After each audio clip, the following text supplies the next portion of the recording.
So, Margarita, I thank you so much for being here today. Well, thank you, Jane. I was wondering if you could just kind of start us out by talking about personal narratives and your work and what attracted you to it. I guess my interest in narrative practices came from the world of therapy.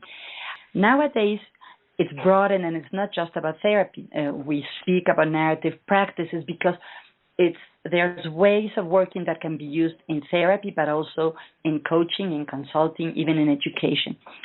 And they are based on the notion that people create meaning in their lives through storying their experience. That is, that we do not experience life as a series of disconnected events, but that we connect them.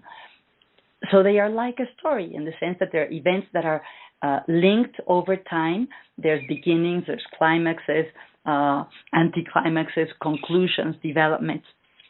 So basically, when we say that we work in narrative practices, what it means is that we engage in conversations with people in which we explore their stories, and particularly when people are in pain or feeling stuck, we explore what stories are maybe limiting their options and what alternative stories they may have at hand but maybe haven't taken a look at or haven't realized.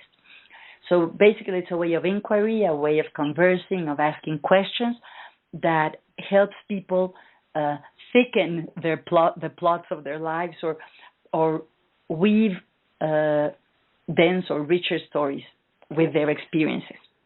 So, Margarita, could you talk a little bit about what happens as a result of exploring these conversations where you're creating richer, denser, more complex ways of thinking about yourself and your life in the world? Yeah, well, usually what happens is that people either feel reconnected to what they feel is their preferred way of being, or feel more hopeful about their future, see more possibilities. This can be used not only when people are stuck or in pain, but also one thing that I'm very motivated by is how we can use these ways of inquiring to explore areas that have to do with well-being and positive psychology. For example, you and I have spoken, Jane, how wonderful the VIA survey of character strengths is. And sometimes when people do the VIA on their own, they look at the results and they say, oh, this is very nice. But I think, and I know you think too, Jane, that there's so much meat in those results, that there's so much we can learn about a person.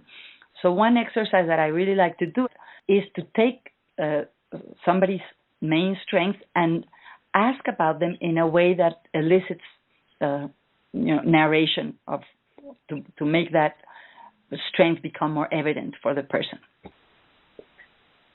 Fascinating. That is so interesting. Thank you so much, Margarita. So thrilled that we were able to do this. Margarita, that you were able to share with us in this way. Just can't thank you enough. It's mutual. Thank you.